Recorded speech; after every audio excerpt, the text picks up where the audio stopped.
Praise the lord. ప్రభువు అయిన యేసు క్రీస్తు ప్రశస్త నామంలో ఈ గుడారాల పండుగలో పాలు పొందిన అందరికీ హోసన్నా మినిస్ట్రీస్ తరపున హృదయపూర్వకమైన వందనాలు తెలియపరుస్తున్నాను. అందరికీ వందనాలు. ప్రభువు మిమ్మల్ని ఆశీర్వదించి దీవించునుగాక. హల్లెలూయా. చాలా సంతోషం. మరి చివరి రాత్రికి మనం చేరుకున్నాము. ప్రారంభించడమే మనకు తెలుసు. మరి ఈ ఆత్మీయ అంతరిక్షంలో అనుదినం అనుక్షణం మరి ప్రభు ముఖాన్ని చూస్తూ దేవుని స్వరాన్ని ఆలకిస్తూ ఆయనను గూర్చి ఆలపిస్తూ కాలం గడుపుతూ ఉన్నాము. మరి శ్రేష్టమైన ఈవులు ఎన్నో పొందుకుంటూ ఈ చివరి కూడికకు మనం చేరుకున్నాం. రేపు మధ్యాహ్నంతో ఈ గుడారాల పండుగలు ముగించబడతాయి. దిగ్విజయంగా మన ప్రాంతాలకి మనం చేరుకోబోతూ ఉన్నాం. ప్రియులారా, వెళ్ళాము వచ్చాము అని కాకుండా ఇక్కడి నుంచి కూడి ఉన్న అందరూ కూడాను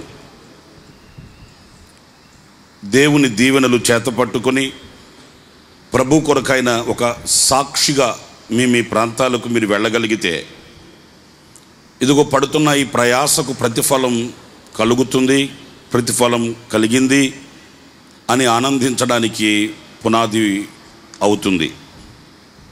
అందుచేత ఏదో కాలయాపనగా వచ్చి వెళ్ళాము అని మీలో ఎవరు కూడా భావించకండి. దేవుని వాక్యం మీద శ్రద్ధ పెట్టండి, ప్రార్థించుటలో సహకరించండి, దేవుని చేతిని పట్టుకొని నడవడానికి మనస్కరించండి, మిమ్మల్ని మీరు ఆయనకు అప్పగించుకోనండి. నిశ్చయముగా దేవుని సన్నిధిలో కలిగే ఆశీర్వాదాలన్నీ మీ వశమవుతాయని చెప్పడంలో సందేహమేమీ కూడా లేదు. లోకంలో ఎక్కడ ఎప్పుడు ఎన్నడూ దొరకని ఒక శ్రేష్టమైన అనుభవం ఒకటి ఉందంటే దేవుని సన్నిధిలో గడపడం, దేవుని సన్నిధిలో ఆనందించడం, సంతోషించడం, హర్షించడం, ప్రహర్షించడం. కోట్ల రూపాయలు ఒకవేళ మనకు చేతిలో ఉన్నప్పటికీ కూడా కోట్ల రూపాయలు అందించలేని, అనుగ్రహించలేని ఆనంద సంతోషాలు దేవుని సన్నిధిలో ఉన్నాయి. అందుకే పట్టణాలు, పల్లెలు, గ్రామాలు విడిచి సమైక్యతతో సహవాసంగా సంఘంగా సమకూర్చబడడానికి ఈ గుడారాల పండుగను వేదికగా ప్రభు మనకు అనుగ్రహించాడు. ఈ గుడారాల పండుగలో పాలు పొందిన మీరందరూ ధన్యులు అని చెప్పడంలో ఎలాంటి సందేహం ఏమీ కూడా లేదు. భాగ్యవంతులు అని చెప్పడంలో సంతోషం మీకు నేను తెలియపరుస్తూ ఉన్నాను. ప్రియులారా, ఈ రాత్రి కొద్ది నిమిషాలు నేను దేవుని మాటలు మీతో చెప్తాను. అది మీకెంతో ఆధ్యాత్మికంగా క్షేమాభివృద్ధిని కలిగిస్తాయని, ఈ మాటలు మిమ్మల్ని ఆధ్యాత్మికంగా బలవంతులుగా చేస్తాయని ధైర్యాన్ని, స్థైర్యాన్ని కలిగించి ఆత్మీయ యాత్రలో ఎక్కడ ఓడిపోయి, వాడిపోయి, చెడిపోయి పడిపోకుండా మీకు కావలసిన ఊరటను కలిగించి గమ్యానికి చేరుస్తాయని నేను పరిశుద్ధాత్మని సహాయాన్ని వేడుకుంటున్నాను. ఎందుకంటే దేవుని మాటలు ఎంతో ఉన్నతమైనవి, ఎంతో శక్తి కలిగినవి. మనుషుల మాటలలో ఎలాంటి సారం లేదు, సత్తువ లేదు, శక్తి లేదు. దేవుని మాట, ఒక్కే మాట చాలు. ఆ ఒక్క మాట సమస్తాన్ని సృష్టించగలిగింది. సృష్టించగలిగిన శక్తి కలిగిన వాక్కు మన మధ్యలో ఉన్నప్పుడు మనం అటు ఇటు తిరగడం కూడా భావ్యం కాదనే నా సదభిప్రాయం. కనుక ఆయా ప్రాంతాలలో నిల్చున్న వాళ్ళు కూర్చొని దేవుని మాటల మీద మీ శ్రద్ధ నిలపాలని కోరుకుంటున్నాను. చూడండి, ఈ ప్రకృతి దేవుని చేతిలో బలమైన ఆయుధం, సాధనం అని చెప్పడంలో ఎలాంటి సందేహం లేదు. ఈ ప్రకృతి దేవుని చేతిలో ఒక సాధనం, అంటే ఒక ఆయుధం అన్నప్పుడు వాటిల్ని ఆయన చేత పట్టుకొని వాడుతాడు, ఉపయోగిస్తాడు. ఆయన చేతిలో అవి వాడబడుతున్నప్పుడు ఎదురు నిలవగలిగిన శక్తి, ఎదురు నిలబడగలిగిన బలం ఎవరికి దేనికి కూడా లేదండి. గాలి, నీరు, అగ్ని, సూర్యుడు, చంద్రుడు, నక్షత్రాలు, ఇవన్నీ కూడా ఈ సృష్టిలో కనబడుతున్న ఈ శక్తి కలిగిన పాత్రలన్నీ కూడా దేవుని చేతిలో ఆయుధాలండి. నా కళ్ళతో నేను చూసిన అనుభవాన్ని నేను మీకు వివరిస్తున్నాను. ఈ మధ్య మాకు విజయవాడలో వరదలు వచ్చాయి, ఫ్లడ్ వచ్చింది. మాకు ముందు నుంచే ఒక అవగాహన, గతంలో 2-3 సార్లు ఆ వరదలు వచ్చాయి కనుక, లోతట్టు ప్రాంతంలో మేము ఉన్నాం కనుక మాకు 1-2 సార్లు అనుభవం ఉంది. అలాగే ఈసారి కూడా వరదలు వస్తాయి, నీళ్ళు వస్తాయట అని ఎవరో చెప్పుకుంటున్నారు, వింటున్నాం. ఈ వస్తే ఏమైందిలే, గత 2-3 సార్లు మనం ఫేస్ చేసాం కదా, ఆ సమస్యను ఎదుర్కొన్నాం కదా అన్నంత ధీమాతో ఉన్నామండి. ఆ రాత్రి ఎవరికి వారు అప్రమత్తం అవుతున్నారు. నీళ్ళు వస్తాయట అని కొంతమంది ఖాళీ చేసి వెళుతున్నారు. మరి కొంతమంది వస్తే ఏమంట అని అంటకపోయిన వాళ్ళు కొంతమంది ఉన్నారు. వాళ్ళలో మేము కూడా ఒక జాబితా అనుకోండి. పురిలార మధ్యరాత్రి వరకు మేము మేల్కొని చూస్తూనే ఉన్నాం, నీళ్ళు పెరుగుతున్నాయి అలాగని చెప్పి. చూడండి, ప్రకృతి దేవుని చేతిలో ఒక ఆయుధం అన్నప్పుడు అది ఎంత బలంగా మనిషి ఎదురు నిలుస్తుంది అనేది నేను మీతో చెప్తున్నాను.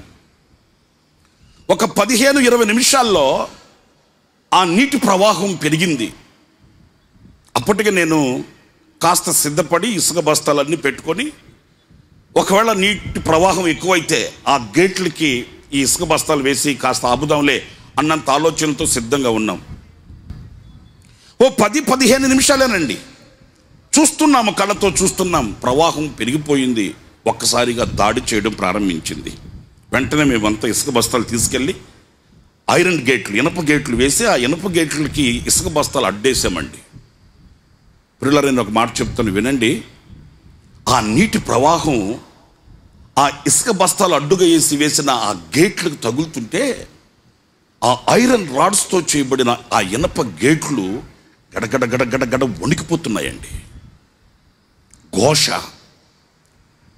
ఏది విత్ ఇన్ మినిట్స్లో, ఏదో 2-3 రోజుల్లో, 1-2 గంటలు కాదండి, నిమిషాలలో ఆ నీటి ఎద్దడి, ఆ నీటి ప్రవాహం ఆ ఇనప గేట్లకు తాగుతూ ప్రవహిస్తుంటే ఆ ఇనప గేట్లు గడగడ వణికిపోతున్నాయి.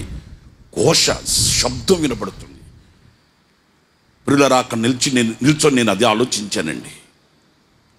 శక్తి కలిగిన వాడు, బలము కలిగిన వాడు, వీరుడు, శూరుడు అని మీసాలు మెలేసి కాలరగరేస్తాడు మనిషి. కానీ ప్రకృతి వికృతిగా మార్చబడితే, ప్రకృతి దాడి చేస్తే, ఈ ప్రకృతి దేవుని చేతిలో ఆయుధముగా ఉన్నప్పుడు ఆ ఆయుధముగా ఉన్న ఆ ప్రకృతిని ఎదిరించగలిగిన ఆ శక్తి ఎవరికొంది? అది ఆలోచన కలిగింది. ఈ రాత్రి నేను మీతో కూడా చెప్తాను వినండి.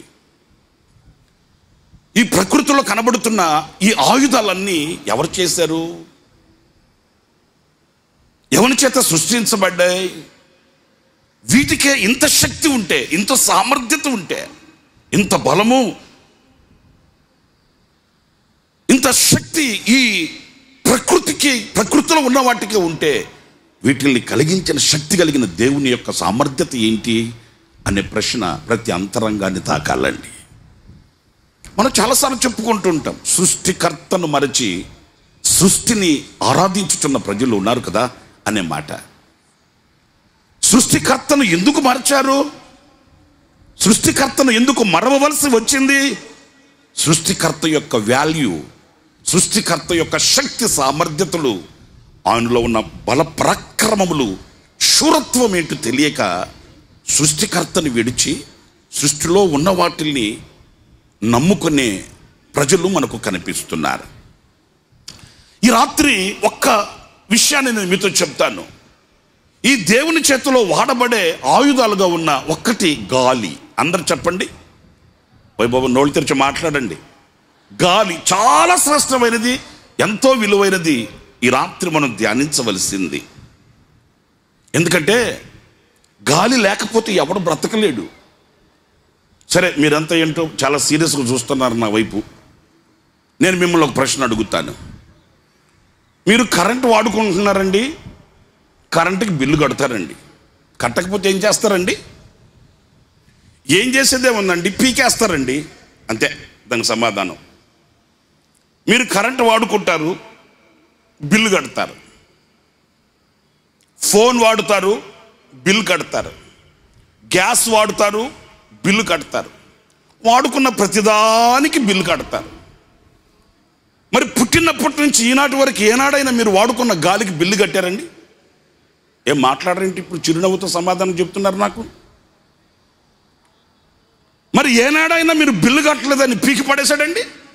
పీకేస్తుంటే సమాధుల తోటలో మన అడ్రస్ ఉండేది. సమాధి మీద ఒక రాయి పెట్టి జననం మరణం డేట్ వేసి ముద్దుగా సంవత్సరానికి ఒకసారి వచ్చి సున్నం కొట్టి సుందరంగా మన పేరు చెప్పి దమ్ బిర్యానీ చేసుకుని తింటారు వాళ్ళు. ఇక అంతే జరిగేది. అంటే ఈరోజు ప్రతి మనిషి బట్టగట్టి బజార్లో తిరగాలి, సజీవుల దేశంలో ఉండాలంటే గాలి అవసరం. గాలి లేకపోతే ఏనాడు బ్రతకలేడు. ఇప్పుడు మీరు కూడా చూడండి, కాస్త గనక గాలి ఆగిందంటే ఇసురుకునేవాళ్ళు కసురుకునేవాళ్ళు ఎక్కువైపోతారు. ఈరోజు ఉదయమే చూస్తే నేను వేదిక మీద నుంచి ఒక ఆయన భోంచేసే పళ్ళని తీసుకొచ్చుకొని పళ్ళు తీసుకుంటున్నాడు. ఎంతో మేలు కింద కూర్చున్న పట్ట తీసుకుని పట్టతో ఇసురుకోలేదు. నిజమే, గాలి లేకపోతే ఎవడ బ్రతుకుతారేంటి? ఇందులో నేను వీరుణ్ణి శూరుణ్ణి బలవంతుడని చెప్పగలిగిన నాథుడు యోధుడు ఈ లోకంలో ఎవడు కూడా లేడు. అంత శ్రేష్టమైనది, అంత విలువైనది, అంత ఘనమైనది, అంత అవసరమైనది కూడా. ఎవరితోనన్నా గొడవ పెట్టుకోవచ్చు కానీ గాలితో గొడవ పెట్టుకోకూడదండి. గాలితో గొడవ పెట్టుకొని కాస్త స్ట్రైక్ చేసి కనుక ముక్కు నోరు మూసామంటే 10 గంటలకల్లా పాదిరి గారు పెట్టి తెస్తారు, 11 గంటలకల్లా మట్లో పెట్టేస్తాడు. అంచేత అంత శ్రేష్టమైనది గాలి ఆయన చేతిలో. ఇది నేను ఎవరు కలుగు చేశారు? వాక్యంలో మనం చదువుతామండి. చక్కటి మాట, ఆమోసు గ్రంథం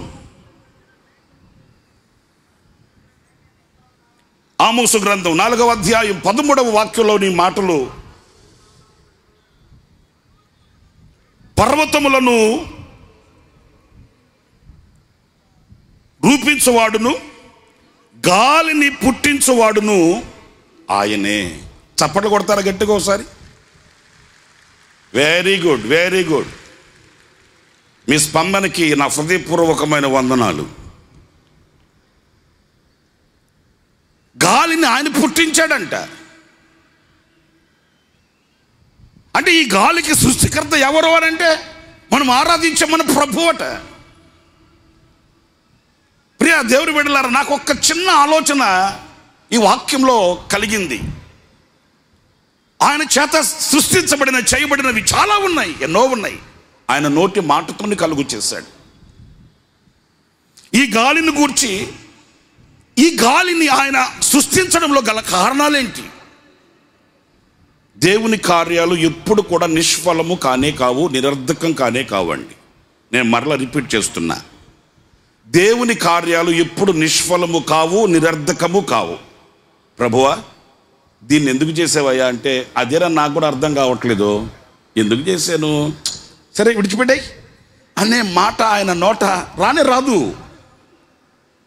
నిష్ప్రయోజనంగా, నిరర్ధకంగా, వ్యర్థంగా ఏది చేయబడలేదు.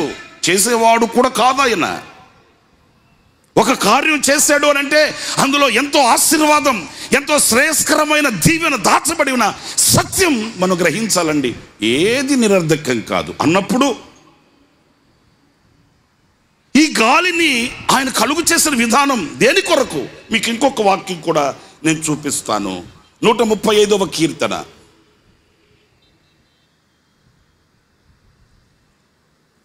7వ చరణాన్ని చదివితే, భూదిగంతముల నుండి ఆవిరి లేవచేయవాడు ఆయనే, వాన కురియునట్లు మెరుపు పుట్టించువాడు ఆయనే, తన నిధులలో నుండి, ఈ మాట నోట్ చేయండి, ఈ మాట వినండి జాగ్రత్తగా, తన నిధులలో నుండి గాలిని ఆయన బయలు వెళ్ళజేయును. తన నిధులలో నుండి గాలిని ఆయన నిధులలో ఉంచుకొని ఉన్నాడంట.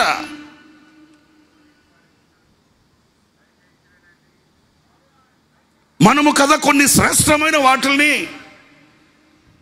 ఘనమైన వాటిల్ని, విలువైన వాటిల్ని దాచుకున్నట్లుగా ఆయన తన నిధులలో వాటిల్ని దాచిపెట్టి ఉన్నాడట. దానిని ఆయన బయలు వెళ్ళ చేయుచున్నాడట, గాలిని ఆయన. ఇంకొక వాక్యం కూడా, ఇర్మియా గ్రంథం 51వ అధ్యాయం 16వ వాక్యం చదువుతారండి. ఆయన ఆజ్ఞ ఇయ్యగా జలరాశులు ఆకాశ మండలములో పుట్టును,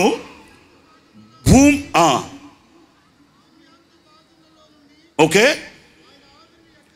ఆయన ఆవిరి ఎక్క చేయును, వర్షము కలుగునట్లుగా ఆయన మెరుపు పుట్టించును. ఈ వాక్యాన్ని వినండి. తన ధనాగారములో నుండి గాలిని ఆవించెను. తన ధనాగారములో అంటే ఈ వాక్యాలన్నీ ఏం చెప్తున్నాయి అని అంటే, గాలి మీద ఆయన అంత శ్రద్ధ పెట్టాడు.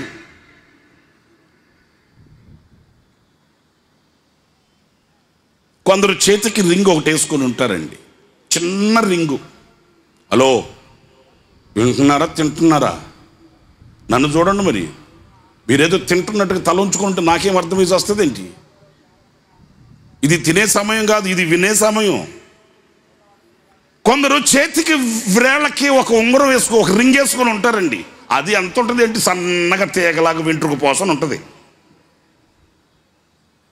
దానిని ఎంత జాగ్రత్తగా కాచుకొని ఎంత జాగ్రత్తగా కాపాడుకుంటారు కదా.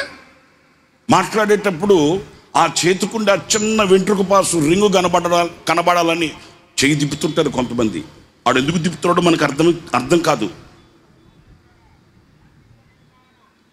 ఓ చిన్న విలువైన దాని మీద మనం అంత శ్రద్ధ నిలుపుతాం. మరి దేవుడు గాలి మీద ఇంత శ్రద్ధ నిలపడానికి గల కారణం ఏంటి? ఆయన ధనాగారంలో ఉంచి ఉన్నాడంట, ఆయనే దానిని కలుగు చేశాడట, ఆయనే దానిని రాజయిస్తున్నాడంట, దానిని ఆయన రిలీజ్ చేస్తున్నాడు. ఇవి ఈ గాలి మీద ఆయన చూపిన ఆ శ్రద్ధ మనకి ఎంత పాఠాన్ని నేర్పుతుందండి. ఎందుకు ఈ గాలిని ఆయన సృష్టించి తన ధనాగారములో పెట్టుకొని ఉన్నాడు అనంటే, ఈ గాలి వలన కలిగే కొన్ని ఆశీర్వాదకరమైన అనుభవాలు నేను మీతో చెప్తాను. ఓసారి అంటే మొదటిగా మనకందరికీ సులువుగా మనందరికీ చాలాసార్లు తలపోసుకున్న ఒక చరిత్ర చెప్తాను. ఈ మొదటి అనుభవంలో ఇశ్రాయేలీలు ఐగుప్తులో నుంచి బయలుదేరి పాలు తేనెలు ప్రవహించు దేశమైన కనానుకు వెళుతున్నారండి. ఈ ఐగుప్తులో వాళ్ళు పడ్డ అగచాట్లు అన్నీ ఇన్ని కాదు. నేను చెప్పేదేముంది, మీరు చదువుకుంటుంటారు, అప్పుడప్పుడు కలలు కంటుంటారు, అప్పుడప్పుడు కనులు ముందుకు తెచ్చుకుంటుంటారు. ఈ ఐగుప్తు అనే ఈ బానిసపు కట్లలో నుంచి విమోచించి, ఈ ఐగుప్తు అనే పాపపోయిష్టమైన ఈ ఊపిలో నుండి ప్రభు వారిని లేవనెత్తి పాలు తేనెలు ప్రవహించు దేశమైన కనానుకి ప్రభు వారిని నడిపించి తీసుకుని వస్తున్నాడు. వాళ్ళు నడిచి వెళుతున్నారు, ఆనంద యాత్ర అనుకుంటూ పాడుకుంటూ. బహుశా ఆ రోజు కూడా ఇలాగే ఉండుంటుంది పరిస్థితి. ఎందుకంటే వాళ్ళు కూడా తక్కువేమీ కాదు, మనకంటే ఎక్కువేమీ కాదు. ఇలాగే ఉండుంటుంది పరిస్థితి, కాల్బాలం. వీళ్ళంతా పాలు తేనెలు ప్రవహించు దేశమైన కనానుకి సాగి వెళుతున్నప్పుడు ఆశ్చర్యకరమైన సంగతి ఏంటంటే, వాగ్దానాలు బాగానే ఉన్నాయి, దేవుని మాటలు సుందరంగానే ఉన్నాయి. విమోచించబడ్డాము, విడిపించబడ్డాము, తప్పించబడ్డాము, రక్షించబడ్డామనే ఆనందం వాళ్ళ గుండెల్లో రంకెలేస్తుంది, సంతోషమే. కానీ వెనుతిరిగి చూస్తే ఒక శత్రు సమూహం. ఎవరండి? అందరు చెప్పండి, ఎవరండి? శత్రు సమూహం. ఒక్క మాట నేను మిమ్మల్ని అడుగుతాను, నాకు సమాధానం అందరు చెప్పండి. శత్రువు లేని వ్యక్తి ఎవడన్నా ఉన్నాడండి ఇక్కడ? ఎవరన్నా ఉంటే చెయ్యొద్దండి, కొబ్బరికాయ కొట్టి పూలదండేస్తాం. మాట్లాడరేంటి?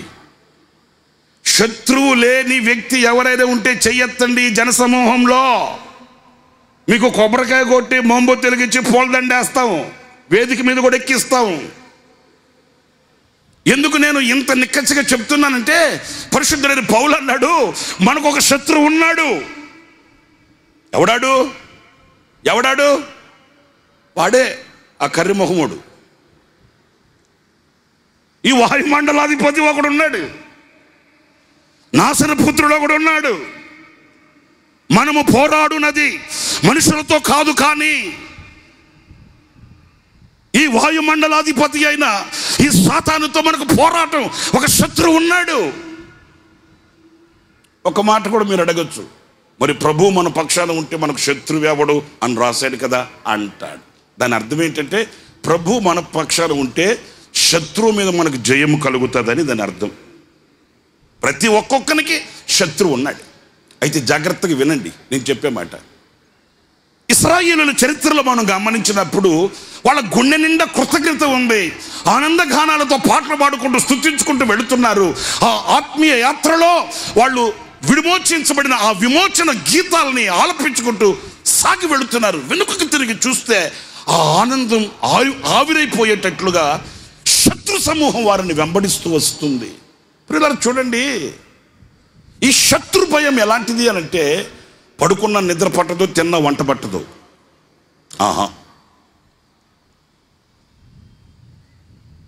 ఎంత ఉన్నా ఎంత తిన్నా ఏదో తెలియని ఒక ఆందోళన ఆ హృదయంలో నిలిచి ఉన్నప్పుడు ఆ వ్యక్తిలో ఉన్న శాంతి సమాధానాలు కరువైపోతాయి, దూరమైపోతాయి. ఎండిన చెట్టుల మోడుబారిన మొక్కలాగా నిలిచిపోవలసిన దుస్థితి శత్రు భయంలో ఉంటుందండి. కలత నిద్రపోతూ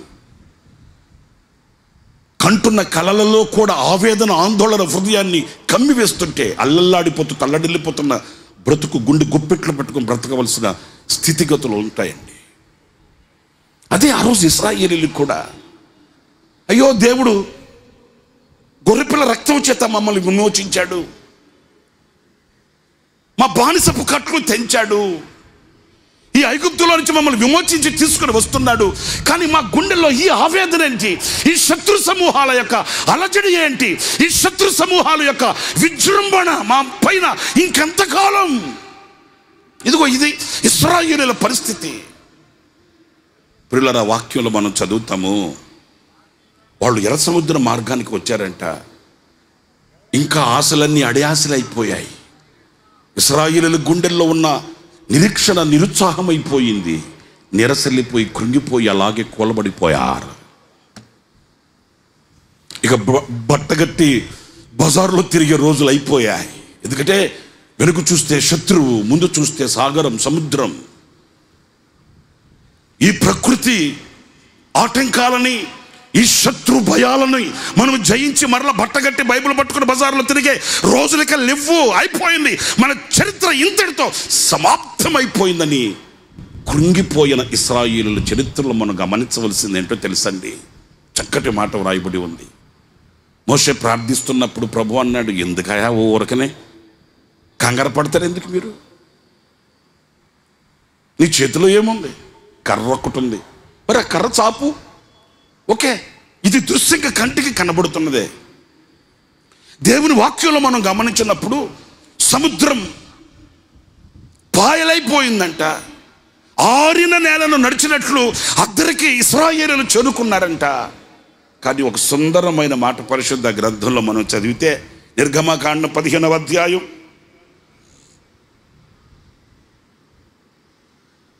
10వ వాక్యాన్ని చదువుతారు. నీవు నీ గాలిని విసర చేసితివి. ప్రియులారా చూడండి, నీవు నీ గాలిని విసర చేసితివి, సముద్రము వారిని కప్పెను, వారు మహా అగాధమైన నీళ్లలో సీసము మునిగిపోయినట్లుగా శత్రువులు మునిగిపోయారంట. గట్టిగా చప్పట్లు కొట్టండి. Very good, very good, very good. దేవునికి మహిమ కలుగు గాక.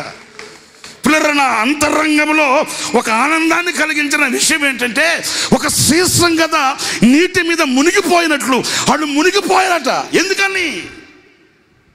ఆ సముద్రము మీదకి ఆయన ఒక గాలిని పంపాడంట. ఒకవేళ ఇంకెవరినైనా ఇంక దేన్నైనా పంపించుంటే ఎట్లా ఉండేదో నాకు తెలియదు. మీరు థింక్ చేయండి, మీరు ఆలోచించండి. ఈ ఆత్మీయులను వెంటాడుతున్న ఈ శత్రువులు ఇంకెంతకాలం? సాగి వెళుతున్న ఆత్మీయులను ఆటంకపరిచే ఈ శత్రు సమూహాలు ఇంకెంతకాలం? తగు కాలం వచ్చింది, తగు సమయం వచ్చింది. ఇప్పుడు ఆయన తన ధనాగారములో దాచబడి ఉన్న ఆ గాలిని, ఆ సముద్రం మీదకి పంపాడట. ఈ గాలి వెళ్ళి ఆ సముద్రాన్ని కెరటము వలె రేపితే ఈ సముద్ర జలాలు వాళ్ళ మీద విరుచుకపడ్డాయి. సీసము కదా, సీసం నీటిలో ఎలా వేస్తే మునిగిపోతుందో అంతు లేకుండా అగాధానికి వెళ్ళిపోయాడట శత్రువు. ఈ వాక్యంలో నేను మీతో ఒక మాట చెప్పనా? కొన్ని సందర్భాలలో మన మనసు కూడా ఊగిసలాడుతుంటుంది, మన మనసు కూడా విసిగిపోతుంటుంది, మన మనసు కూడా నిమ్మళంగా కుదుటిగా ఉండలేని కలవరాలలో కన్నీళ్లు కారుస్తుంటుంది. ఎందుకంటే మన మీద దాడి చేసే పరిస్థితులు.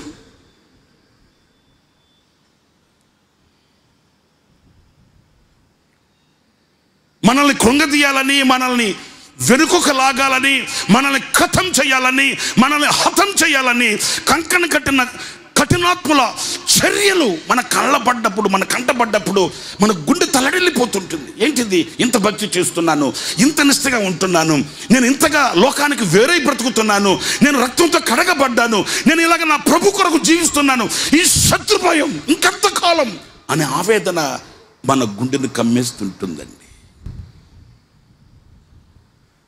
నేను చాలాసార్లు కుటుంబాలకు ప్రార్థన చేయడానికి వెళుతున్నప్పుడు కొంతమంది నోట విన్న మాటే ఈ పూట నేను మీతో చెప్తున్నాను.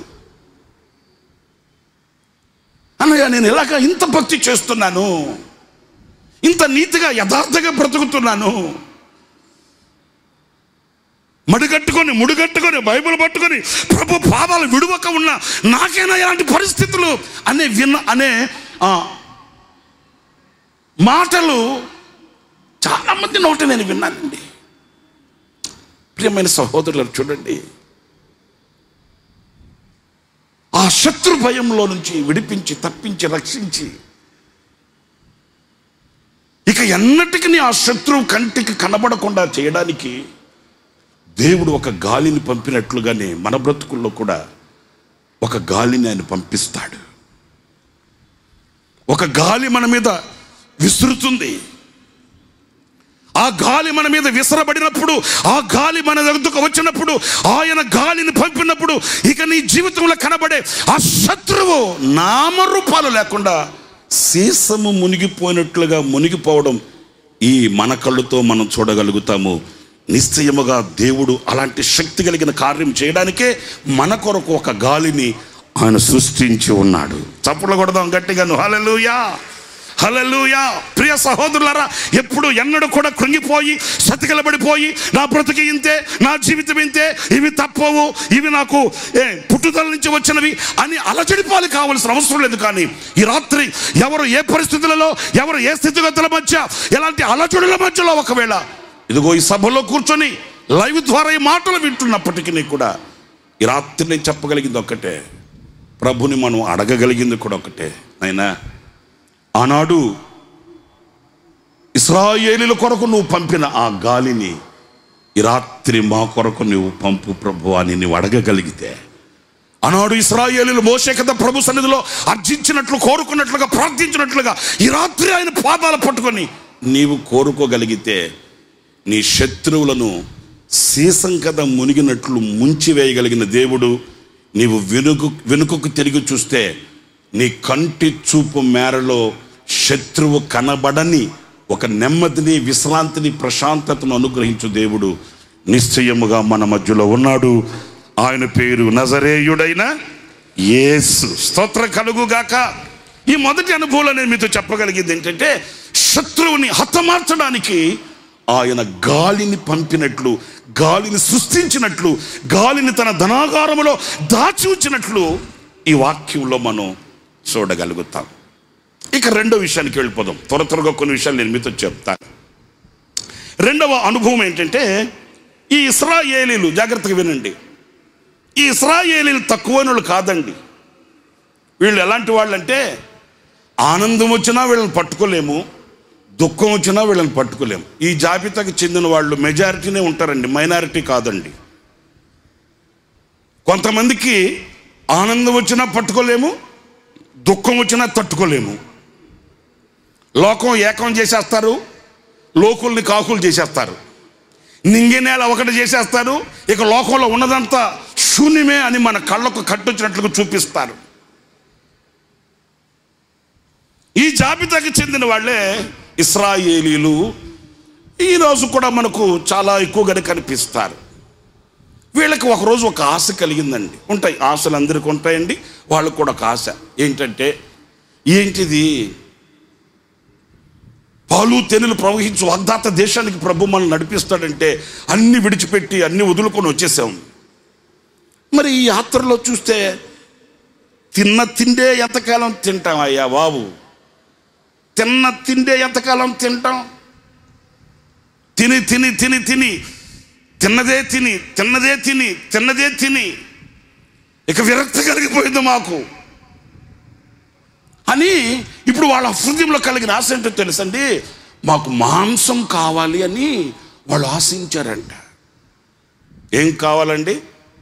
అయ్య బాబు నోళ్ళు తెరిచి మాట్లాడచ్చుగా, ఏమంత సీరియస్ అయిపోయారేంటి? గట్టిగా చెప్పండి, ఏం కావాలండి? ఏం కావాలండి? ఓకే,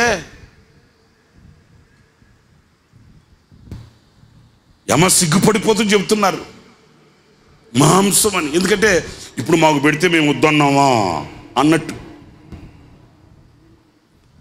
ఈ మాట మనం చూస్తే మనకు కూడా ఆశ్చర్యం కలుగుతుంది. ఎందుకంటే వాళ్ళు ఏమి తక్కువ జనం కాదు, కొద్ది మంది కాదు, కొంతమంది ఏమి కాదు, లక్షల కాల్బాలు. వాళ్ళు గుడారాల దగ్గర కూర్చొని ఏడుస్తుంటే నాయకుడైన మోషేకి ఆ దృశ్యం చూసి విసిగెత్తిపోయాడంటండి. అరే వీళ్ళు ఏం మనుషులు రా బాబు, వీళ్ళ కొరకు ఎంత కష్టపడుతున్నాను, ఎంత శ్రమ పడుతున్నాను, ఎన్ని ఇబ్బందులకు గురవుతున్నాను, ఇన్ని లక్షల మంది ప్రజల్ని భుజస్కంధాల మీద ఎత్తుకొని ఇన్ని లక్షల మందిని ఒక్కనిని ఈ భారమంతా మోస్తుంటే, అరే ఒక్కడు మన భారాన్ని మోస్తున్నాడు, ఒక్కడు మన క్షేమము కొరకై పాటుపడుతున్నాడు, మనం కూడా మనం చేయగలిగింది చేయదలిచింది చేయూతనివ్వచ్చు కదా అని అతనికి సహకరించేవాడు ఒక్కడు లేకపోయాడు. వాస్తవంగా మనం కూడా కుటుంబపు వ్యవస్థలో ఈ అవస్థలు వచ్చినప్పుడు ఇదే బాధ కలుగుతుంటుందండి. ఉదయం లేచింది మొదలుకొని రాత్రి పడుకునేంత వరకు రెక్కల ముక్కలు చేసి రక్తం ఆవిరి చేసి కష్టపడి ఒక్కడిని 5 మందిని పోషించి తీసుకుని వస్తుంటే ఒక్కడికి ఆ బాధ కలగట్లేదేంటి అనే వేదన యజమానుడు యజమానురాలు అనే వాళ్ళ గుండెల్లో ఎంతో కొంత ఉంటుందండి. అలసి సొలసి సొక్కి సొమ్మసిల్లిపోయి ఒక్కొక్కసారి మందిరంలో గొక్క దిప్పుకోకుండా ఏడుస్తుంటారు. ఏంటి బ్రదర్, ఏంటి అలాగ దుఃఖపడుతున్నారు అంటే వాళ్ళు చెప్పే నినాదం ఎట్టుంటుందో తెలుసండి, ఇట్లాగే ఉంటుందండి. అన్నయ్య ఒక్కడిని కష్టపడుతాను, రాత్రి బవలు శ్రమ పడుతాను, కానీ ఈ నలుగురిలో ఏ ఒక్కరికి కూడా అయ్యో వృద్ధాప్యంలో కూడా నా తండ్రి ఇంత కష్టపడుతున్నాడే, ఇంత శ్రమ పడుతున్నాడే, నా వంతు నేను ఏం చెయ్యాలి అనే ఆలోచన ఒక్కడికి కలగదేంటన్నా? ఆ తల్లిదండ్రుల గుండెల్లో ఉండే ఆవేదన అంతా ఇంత కాదండి. నేను చెప్పే మాట జాగ్రత్తగా వినండి. ఆ తల్లిదండ్రుల గుండెల్లో ఉన్న ఆవేదన మనకు తెలియాలంటే మనం కూడా ఒక తండ్రిని కావాలండి. అప్పుడు తెలుస్తుంది ఆ బాధ ఏంటో. సరదాగా చెప్పుకోవడానికి, సరదాగా సాగిపోవడానికి అన్ని సుందరంగానే ఉంటాయి. ఆ స్థానానికి వచ్చినప్పుడు ఇప్పుడు మా సంగతి చూడండి. ఇలాంటి గుడారాల పండుగలు జరిగేటప్పుడు ఏదో మా వంతు మేము కష్టపడి మా వంతు మేము చేసి కొన్ని మా వంతు అన్నట్లుగా కొన్నిట్లు చేసి మురిసిపోయేవాళ్ళమే. మన ఆత్మీయ తండ్రి దైవజనులు యేసన్న గారు ఈ బాధ్యతలన్నీ, ఈ భారమంతా ఆయన ఒక్కడు భుజస్కంధాల మీద మోసిన నాడు ఇంత భారం ఉంటుందా అని మాకు కూడా ఆనాడు తెలియలేదు, ఈనాడు తెలిసి వచ్చింది.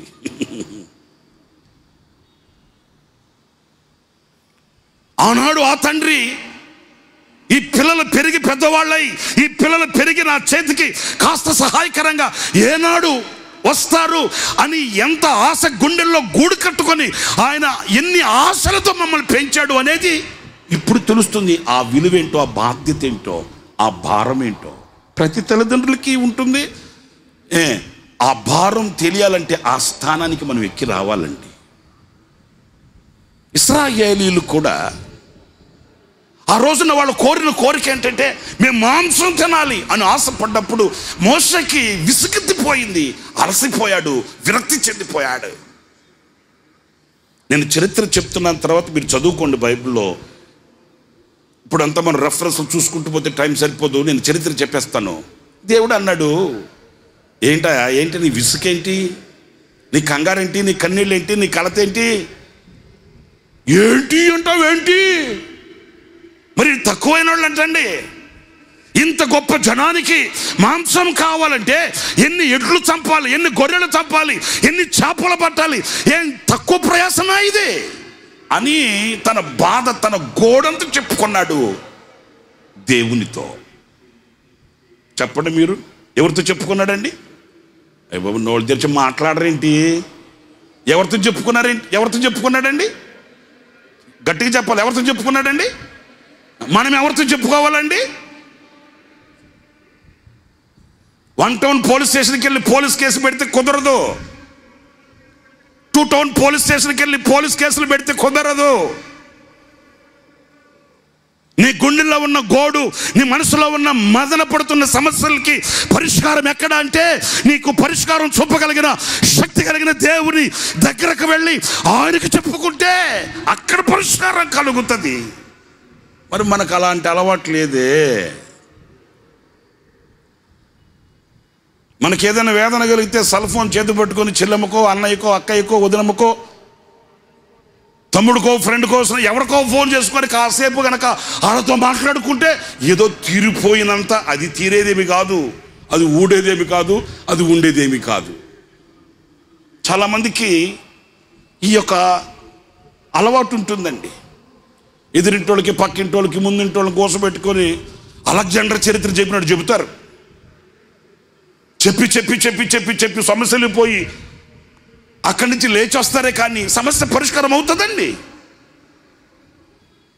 నేను ఒక సేవకునిగా చెప్పగలిగిన సలహా ఏంటంటే, అన్ని గంటల సేపు నువ్వు మనుషుల దగ్గర కన్నీళ్లు కార్చి చెప్పుకునేదేంటో 10 నిమిషాల పాటు పరమ తండ్రి దగ్గరికి వెళ్ళి నీ గోడు చెప్పుకుంటే ఆకాశంలో నుంచి సమాధానం నీకు వెనువెంటనే దొరుకుతుంది కదా.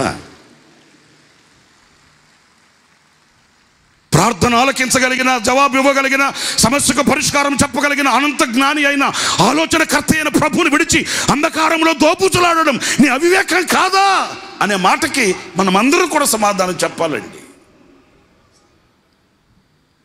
మోషే తన గోడంతా చెప్పుకున్నాడు దేవునికి. ఏంటి ప్రభువా, వీళ్ళకి మాంసం కావాలంటాయా, ఎక్కడి నుంచి తెచ్చి పెట్టాలయ్యా నేను? అలాగని దేవుడు అన్నాడు, దానికి నీవు అంతా విసుగు చెందిపోవడం ఏంటి, అంత విరక్తి చెందిపోవడం ఏంటి? నీకు ఒకవేళ నీకు అసాధ్యమేమో కానీ నాకు సమస్తం సాధ్యమే కదా అంటూ ఒక చిన్న మాట నేను చదివిస్తాను. ఆ మాట మీరు చూడండి. సంఖ్యాకాండం 11వ అధ్యాయం.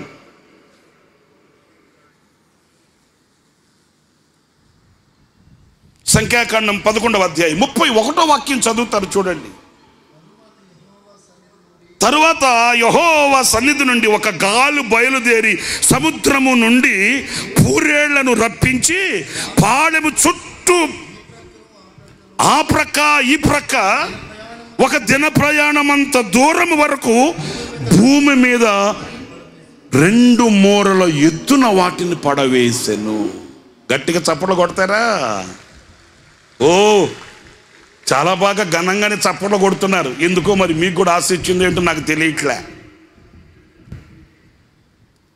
వాళ్ళు కోరింది ఏంటంటే మేము మాంసం తినాలండి, మాది ఈ చిరు కోరిక తీర్చండి.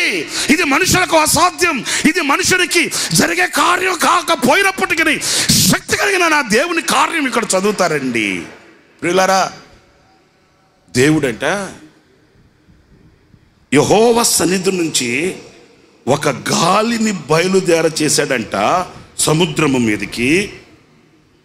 ఈ గాలి వెళ్ళి, హలో వింటున్నారండి, ఏం వెళ్ళి, అందరు చెప్పండి, ఏం వెళ్ళి అది నేను చెప్పింది.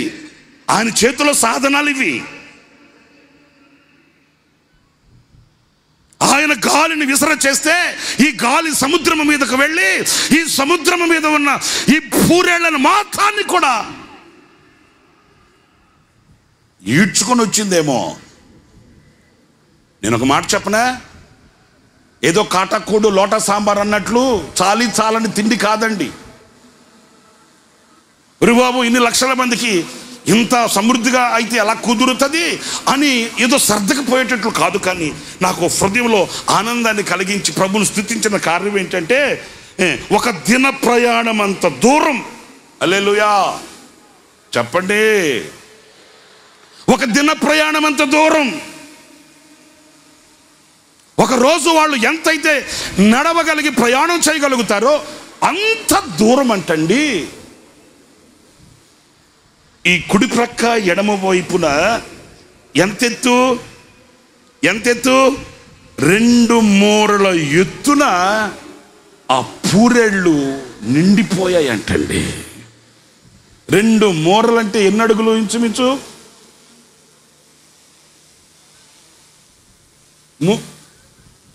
3 అడుగులు.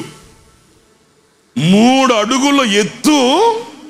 ఒక దిన ప్రయాణం అంతా పూరేళ్ళు నిండిపోయాయంట. ఒకవేళ వాళ్ళలో ఎవరో అడుగుంటారు, అరే బాబు ఎవడు తెచ్చినా ఇంత దాలేడే, ఎవడు పెట్టినా ఇంత పెట్టలేడే, ఎవడిచ్చినా ఇంత ఇవ్వలేడే, ఇంత సమృద్ధి ఎక్కడి నుంచి వచ్చింది? ఒక గాలి తెచ్చింది. ఆ గాలి ఎక్కడి నుంచి వచ్చింది? సృష్టించిన సృష్టికర్త అయిన దేవుని యొద్ద నుంచి వచ్చింది. స్తోత్రం కలుగుగాక. నా ప్రియ సహోదరులారా, ఏ కోరికతో ఉన్నారో, ఏ ఆశతో ఉన్నారో, ఏ కాంక్షతో ఉన్నారో, ఏ గంపడు ఆశలు గుండెలో పెట్టుకొని ఈ గుడారాల పండుగలో మీరు పాలెందారో మనుష్య మాత్రునిగా నాకు తెలియకపోవచ్చు. అంతరంగాన్ని ఎరిగే దేవునికి తెలుసు. నీ కోరిక సిద్ధింపబడును గాక, నీ ఆలోచన సఫలమగు గాక, నీ అక్కరలు తీర్చును గాక, నీ అవసరతలు తీర్చబడును గాక. క్రీస్తు యేసు యొక్క మహిమైశ్వర్యములో నుంచి నీ ప్రతి అవసరం, ఎవరీ నీడ్, ప్రతి అవసరాన్ని నా దేవుడు తీర్చి సమృద్ధితో ఇక్కడి నుంచి నా దేవుడు నిన్ను సాగనంపును గాక. హల్లెలూయా. ఎలా కలుగుతుంది ఈ ఆశ్చర్యం అంటారా? ఆయన నీ కొరకు ఒక గాలిని ధనాగారంలో దాచి ఉంచి ఉన్నాడు. ఆ ధనాగారంలో నుంచి ఆ గాలిని నీ మీద విసరజేస్తాడు. ఆ గాలి నీకు కావలసిన ప్రతి అవసరాన్ని ఏం చేస్తుంది? 2 మూరల ఎత్తు, 3 అడుగుల ఎత్తున నిలిచిపోయే సమృద్ధి. చాలని బ్రతుకు కాదు, ఏదో రెక్కాడితే డొక్కాడుతుంది అన్నట్లుగా కాదు, ఏదో బ్రతుకుతున్నానంటే బ్రతుకుతున్నట్లుగా కాదు. కానీ సమాజంలో విలువ కలిగిన వ్యక్తిగా, నిన్ను పైవానిగా లేకపోతే తలగా నిన్ను ఆయన ఉంచుతాడు. అంతేకాదు, కొండ మీద కట్టబడిన పట్టణము దేదీప్యమానమై ఉన్నట్లుగా నీ బ్రతుకును మార్చగలిగిన మహనీయుడు ఒకే ఒక్కడు. ఆయన పేరే నజరేయుడైన, అందరు చెప్పండి, నజరేయుడైన. అయ్య బాబు అలాగా అది గట్టిగా చెప్పండి, నజరేయుడైనా. ఏ యాక్టర్ అయినా, ఏ డాక్టర్ అయినా, ఏ కలెక్టర్ అయినా, ఎవరైనా కానీ ఎవడు చేయలేని, ఎవరికి సాధ్యము కానీ అసాధ్యమైన కార్యాలని సుసాధ్యపరచగలిగిన, సుచరిత్ర కలిగిన శక్తి గల దేవుడు, లోకములో కొనియాడబడుచున్న దైవం ఒకే ఒక దైవం. ఆ దైవమే యేసు దైవం. ఆయన ఒక్కడే నీ అవసరతల కొరకు గాలిని పంపగలిగిన వాడు. వాళ్ళు తిన్నారంట. నేను ఇంకా వివరంగా చెప్పకూడదు, కానీ ఎలా తిన్నారో తెలుసండి. వాళ్ళు తిని వాళ్ళు లేచి నడిచేవాడు ఒక్కడు కూడా తలదించలేదంట. యాకోబు తలదించి కొంచెం నేల వైపు చూడరా అంటే, దించలేనులే బాబాయ్, తల దించలేనులే. ఎందుకని? అంత తిన్నాడు, ఇంకెక్కువ చెప్పలేను నేను. వింటున్నారండి? సమయంలో తల దించరా, దించలేనులే బాబాయ్. ఏమిరా అంత తిన్నావా? మరి ఊరకనే వస్తే తింటాంగా మరి. స్తోత్రం కలుగుగాక. నా ప్రియ సహోదరులారా, ఈ రాత్రి నేను మీతో చెప్పగలిగిన రెండవ అంశం ఏంటంటే, గాలిని ఆయన సృష్టించాడు దేనికంటే నీ అవసరతలు నీ యొద్దకు చేర్చడానికి, నీ అక్కర్లు తీర్చడానికి, నీ అభిష్టాన్ని తీర్చడానికి, నీ కోరికను నెరవేర్చడానికి, నీవు ఆశించినది యావత్తు నీకు అందించి నిన్ను సాక్షిగా బలపరచడానికి. రెండు విషయాలు చెప్పాను. గాలిని ఎందుకు సృష్టించాడు, ఎందుకు ధనాగారంలో దాచి ఉంచాడు, ఎందుకు ఆ ధనాగారంలో ఉన్న గాలిని విసరజేశాడు అంటే, ఒకటి శత్రువుని ఖతం చేయడానికి, రెండు నీ అవసరతలు నీకు చేర్చడానికి. మూడో విషయం కూడా చెప్తాను. అదేంటంటే చక్కటి మాట, సూర్యుడు ఉన్నాడండి. సూర్యుడిని చూసిన వాళ్ళందరూ చేతులెత్తి స్తోత్రం చెప్పండి. మీరు చేతులెత్తి స్తోత్రం చెప్పలేదంటే సూర్యుడిని చూడలేదనే. సూర్యుడిని చూడలేదంటే మీకు కళ్ళు, మరి అందుకే చెప్పేది ఆ మాట నేను ఎందుకు చెప్పాలి చెప్పండి.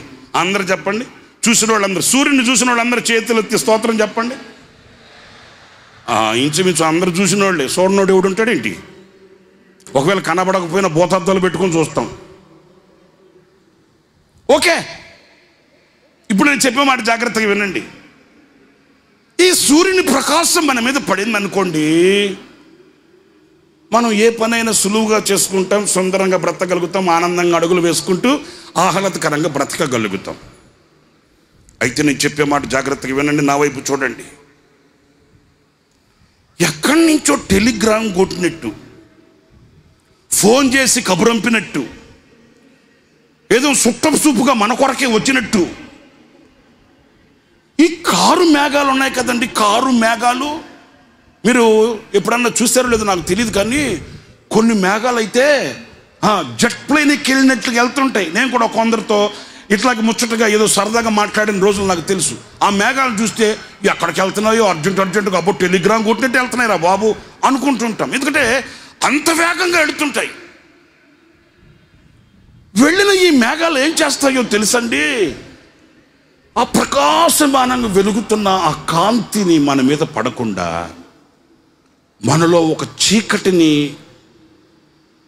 ఒక చీకటిని సృష్టించడానికి ఈ కారు మేఘాలు అడ్డుపడిపోతాయండి. మీకు ఇలాంటి అనుభవం ఉందో లేదో నాకు తెలియదు, కానీ నాకు చాలా అనుభవాలు ఉన్నాయండి.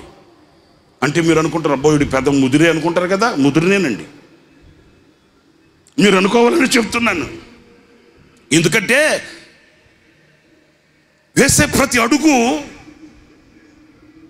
ఆశ్చర్యకరుడైన దేవునితో అన్నప్పుడు అవాంతరాలు అభ్యంతరాలు అనేవి అలవాటుగాను లేకపోతే సర్వసాధారణంగాను మన ఎదుట నిలుస్తాయండి. జీవితం అనేది పూలబాటేమీ కాదు. వింటున్నారా? జీవితం అనేది సాఫీగా సాగిపోయే పూలబాట లాంటిది.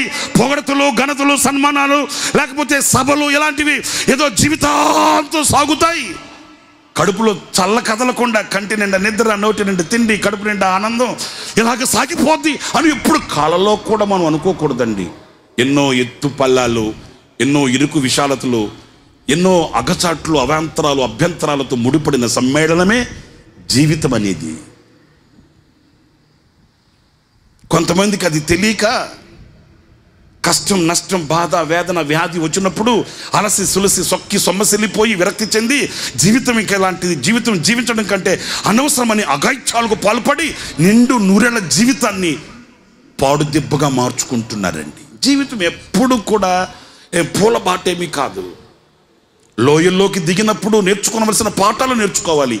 శిఖరాలు ఎక్కినప్పుడు ఎక్కించిన దేవుని స్తుతించగలగాలి. అంతేకాని సణుగులు సంశయాలతో విరక్తి చెందిపోకూడదండి. ఈ సూర్యకాంతి మన మీద పడకుండా, ఈ వెలుగు మన మీద ప్రకాశింపనివ్వకుండా ఈ కమ్ముకొనిన మేఘాలు మనకి ఏం చేస్తాయంటే చీకటిని రుచి చూపిస్తాయి. ప్రియులారా, నేను చెప్పే మాట జాగ్రత్తగా వినండి. దీనికి ఎవరు అతీతులు కాదండి.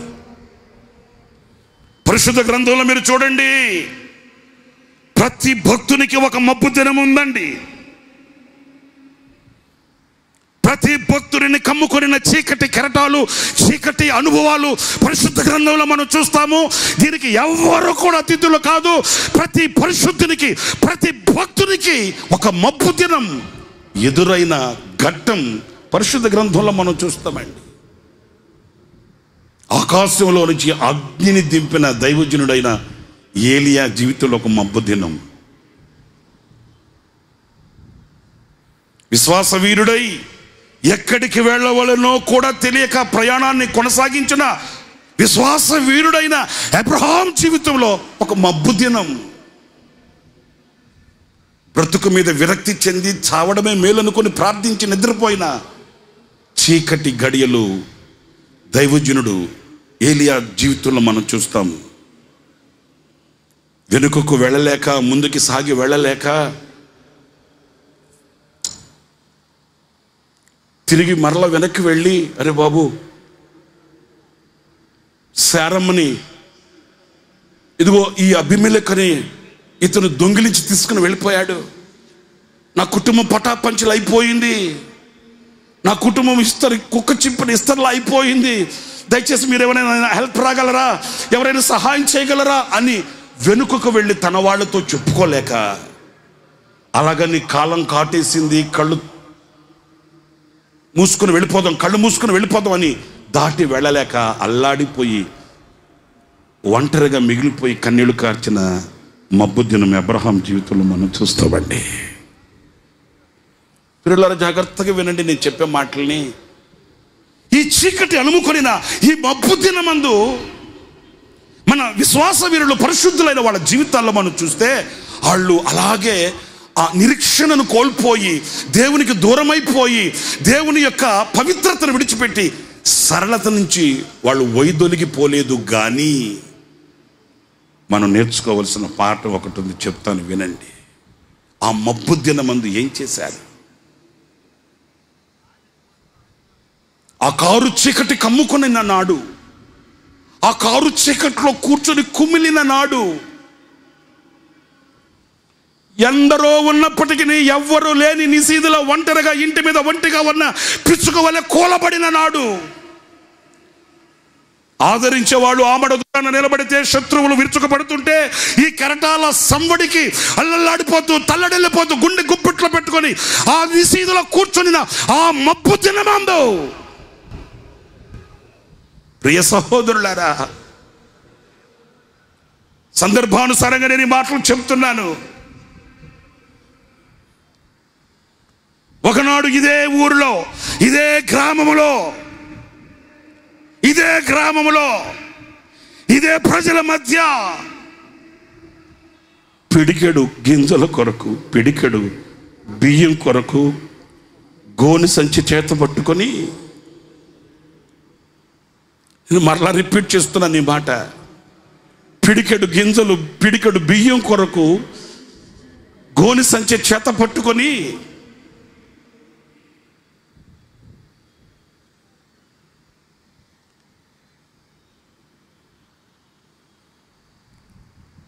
ఆశతో సహాయం చేస్తారన్న కోరికతో అగచాట్లు పడిన ఊరే ఇదిగో ఈ ఊరు.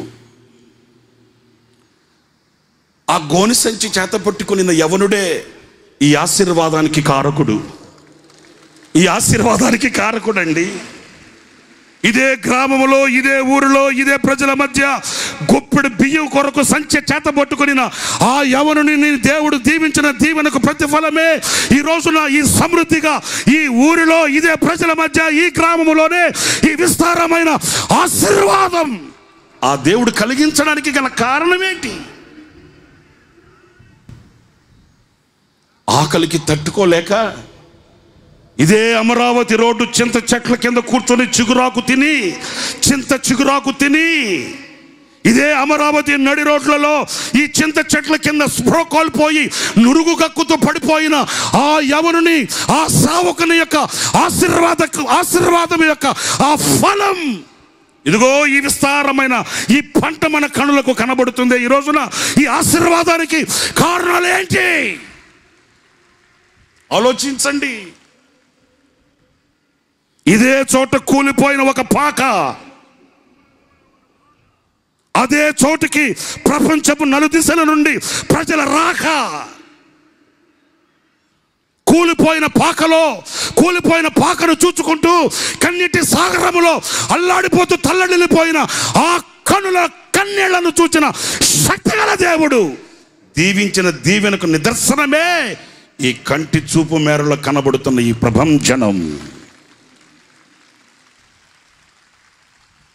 ఇదే చోట కన్నీటి కడలిలో వినబడిన ఆ ఒకని స్వరం, ఇదే చోట కన్నీటి కడలిలో వినబడిన ఒకరి స్వరం ఈనాడు లక్షల మంది స్వరాలుగా మారు మ్రోగుతున్న విశ్వాస వీరుడు సంచరించిన దయాక్షేత్రం.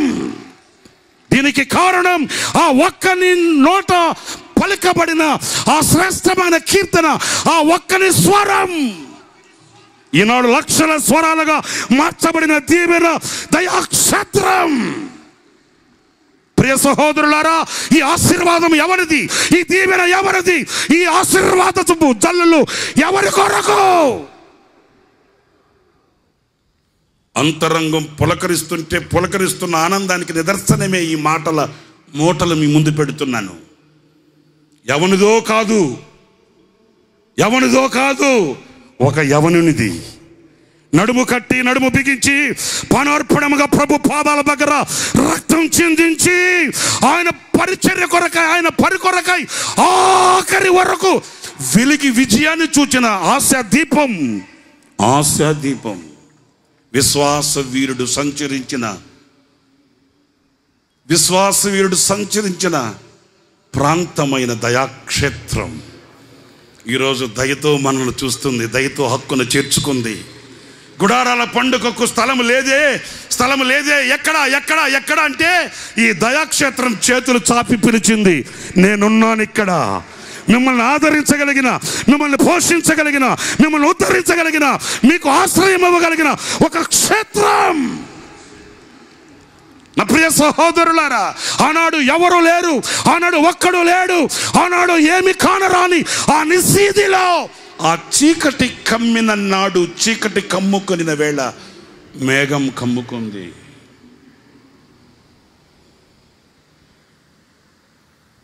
ఆ చీకటిలో ఒక స్వరమే వినబడింది. ఆ ఒక్క స్వరం ఈరోజు ప్రపంచమంతా వినబడుతుంది. హల్లెలూయా. వింతలు కొలిపిన గొంతు. ఎవరిది ఈ గొంతు అని అడగరడి నాకు తెలుసు. ఆ కృపగలిగిన గొంతు ఈనాటికి నీ ప్రపంచాన్ని తట్టి లేపుతుంది. ఇది ఒక ప్రభంజనం. హల్లెలూయా, హల్లెలూయా. రాబోవు దినాలలో ప్రపంచాన్ని కమ్మబోతున్న అగ్ని జ్వాల వంటి పరిచర్య ధర్మం. ఇదిగో ఆ చీకటి కమ్మిన నాడు, మబ్బు కమ్మిన నాడు. ప్రియులారా, నిరీక్షణను గుండెల్లో పెట్టుకొని చావైనా రేవైనా ఆనుకుని ఉన్నాను నీ మీదే. బ్రతికితే నీ కొరకు, చావైతే నీ కొరకు అని ఆయన పాదాలు పట్టుకున్న పాదాలని విడవకుండా, అదిగో నేను చెప్తున్నాను కదా, పిలిచిన దేవుడు నమ్మదగినవాడు, పిలిచినవాడు నా ప్రియుడు, పిలిచినవాడు చెయ్యి విడువడు. పిల్లరా చూడండి, ఒక మాట చెప్తాను. అద్దం పగిలితే శబ్దం వస్తుందండి. హలో, అద్దం పగిలితే శబ్దం వస్తుంది, కానీ గుండె పగిలితే నిశ్శబ్దమైపోద్ది. వేదన కలిగితే, బాధ కలిగితే మనసులో ఉన్న మనుషులకు చెప్పుకోగలుగుతాం, కానీ మనసులో ఉన్న మనుషులే గాయాన్ని రేపితే ఇంకెవరికి చెప్పుకుంటామండి. వింటున్నారా నేను చెప్పే మాట? వేదన కలిగితే, బాధ కలిగితే మనసులో కొందరు ఉంటారండి, వాళ్ళతో చెప్పుకుంటామండి. మరి ఆ మనసులో ఉన్న మనుషులే గాయపరిస్తే ఇంకెవరితో చెప్పుకుంటామేంటి? నీకు ఎట్లా తెలుసండి ఎంత ఖచ్చితంగా చెప్తున్నారు అంటారేమో. నమ్ముకున్న వాళ్ళు అమ్ముకుంటే వదకు తేబడిన గొర్రెపిల్లలా వెళ్ళిన యోసేపు చరిత్ర మనకు చెప్పట్లేదా? యోసేపు చరిత్ర మనతో చెప్పట్లేదా? అది మబ్బు దినం, ఎవ్వరు కానరాని నిసీది. అందుకే ఈ సంవత్సరం కొత్తగా ఈ పాటలో కూడా ఆ మాటలు మీరు చూస్తారండి. దేహానికి గాయమైతే కుదుట పడుతుంది, ఎవరో సహాయం చేస్తారు, మేలు కలుగుతుంది. మరి గుండెకే గాయమైతే గుండె గాయాన్ని చూడగలిగిన వాడు ఎవడున్నాడండి?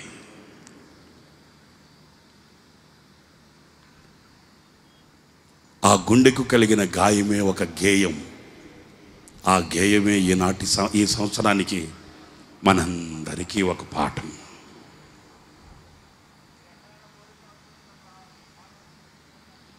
నేల కొరిగిన జీవితాన్ని, నేల కొరిగిపోయిన జీవితాన్ని లేవనెత్తే శ్రద్ధ ఎవడుకుందండి? ఫలించే చెట్లకు వెళ్ళి ఫలాలు చూస్తారు, కానీ వాలిపోయిన మొక్కను పట్టించుకునే నాదుడు ఎవడున్నాడండి? నీడనివ్వగలిగిన, ఆదరణనివ్వగలిగిన, ఆనందాన్ని ఇవ్వగలిగిన చెట్టు నీడకెళ్ళి విశ్రాంతి కోరుతారు, కానీ నేల కొరిగిపోయిన దానిని లేవనెత్తగలిగిన శక్తి ఎవడుకుందండి? నా ప్రియ సహోదరులారా, ఆ మబ్బు కలిగిన నాడంట ఒక్క మాట చెప్పి నేను మరి శ్రేష్టమైన ఇంకొక మాట కూడా చెప్తాను. ఆ కారు మబ్బు కమ్మేసింది, ఏం దారి తెలియట్లే, ఎవరో వస్తారన్న నిరీక్షణ కూడా కలగట్లే, నాకు ఇంతమంది అంతమంది ఉన్నారన్న ఆదరణ కూడా ఉండట్లే. కమ్మిన చీకటి ఎలాంటిది, సూర్యుడు కనిపించట్లేదు, సూర్యకాంతి ప్రకాశించట్లేదు. మీకు మాట చెప్పాలి ఈ సందర్భంలో. ఈ ఊరి పేరేంటి చెప్పరేంటి? అయ్యబాబు నాకు వినబడేటట్లు చెప్పండి స్వామి. ఈ ఊరి పేరేంటి? లే, మళ్ళా చెప్పండి. లే మళ్ళీ అంటే లే మళ్ళీ, లే మళ్ళీ అంటే అర్థం ఏంటి? మరలా లెగరా బాబు అనే కదా. ఒకసారి లేచింది ఒక ప్రపంచనం, ప్రపంచాన్ని చుట్టూ వచ్చేసింది ఒక ప్రపంచనం. స్తోత్రం కలుగును గాక. ఇక రెండవసారి లేస్తుంది మరొక ప్రపంచనం. స్తోత్రం కలుగు గాక. మన పరిభాషలో చెప్పనా వద్దా? చెప్పనా వద్దండి? ఒకసారి కొడితే బాల్ 6 వెళ్ళింది, ఈసారి బాల్ కొడితే బౌండరీ దాటిపోద్ది. ఇది లే మళ్ళీ. స్తోత్రం కలుగు గాక. హల్లెలూయా. ఒకసారి కొడితే 6 వెళ్ళిందా, ఈసారి కొడితే బౌండరీలు దాటిపోతాయి. ఒకవేళ మీలో కొంతమంది అబ్బో అంటారేమో, ఇంత నిరీక్షణతో చెప్తున్నానంటే బ్యాటింగ్ చేసేది నా యేసయ్య. కొట్టాడు. ఒకవేళ నేను బ్యాటింగ్ చేస్తే ఎట్లుంటుందో నాకు తెలియదు, కానీ బ్యాటింగ్ చేసేది నేను కాదు. కొడితే ఈసారి అట్లా ఇట్లా ఉండదు. ఆయుష్ ఉండాలే కానీ, క్షేమం ఉండాలే కానీ, భూతల మీద పాదాలు మోపగలగాలి కానీ, ఈ ప్రపంచనాన్ని హోసన్న విజయ పతాకాన్ని ఏ స్థితిలో ప్రభు ఉంచబోతున్నాడో ఆనాడు మనం మాట్లాడుకోవాలి. స్తోత్రం కలుగుగాక. హల్లెలూయా. ఈ సంవత్సరం టైటిల్ సాంగ్, ఈ సంవత్సరం మొట్టమొదటి పాటలో ఒక మాట మీరు చూశారు. ఏంటది? జయ జయ సంకేతమా. మాట్లాడరేంటి మీరు? జయ సంకేతమా, దయాక్షేత్రమా, జయ సంకేతమా. అసలు జయం అంటే ఏంటి చెప్పండి? హోసన్న. మరి అదే మీరు ఊరికి పాడుకోవడం జయ సంకేతమా అని పాడుకోవడం కాదు. ఓ జయ సంకేతమా, హోసన్నా, దయాక్షేత్రమా. ఈ రోజున స్థాపించబడినది ఏనాడు కూడా ఒరిగేది కాదు, తరిగేది కాదు, నిలిచిపోయేది కాదు. రాబోయే రోజులలో మన కళ్ళతో మనం చూడబోతున్నాం ఆ శక్తి గల కార్యాన్ని. ఇది నిరీక్షణ, విశ్వాసం, ప్రభుతో జీవించే జీవిత అనుబంధం. ఇదిగో ఇలాంటి గంపడ ఆశలు గుండెల్లో పెట్టుకొని ఆ నిశీదిలో ఆ చీకట్లో కూర్చొని ఉంటే, వినండి, మన ఆత్మీయ తండ్రి దేవజన్ లేసన్ గారు చెప్పేవాళ్ళు ఏమంటే, ఇంత సంస్థ వర్ధిల్లుతుందని, ఇంత గొప్పదైపోద్దని నేను కళ్ళ కూడా తలంచలేదురా అనేవాడు. నిజమే, ఆయనకి తెలిసింది ఒక్కటే, ఆ వెలుగు పడనివ్వకుండా, ఆ సూర్యకాంతి రానివ్వకుండా ఈ మబ్బు, ఈ మేఘాలన్నీ కమ్ముకుపోతే దేవుడంట ఏం చేశాడు తెలుసండి? చదవండి ఆ మాటను ఒకసారి.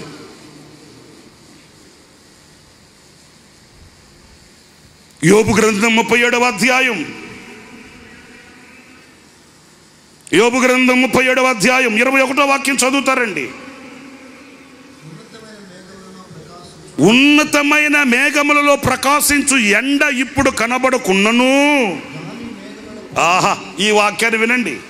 ఇప్పుడు కనబడట్లా ఎండ, ఇప్పుడు చీకటి అలుముకుంది, చీకటి మనల్ని కమ్ముకుంది.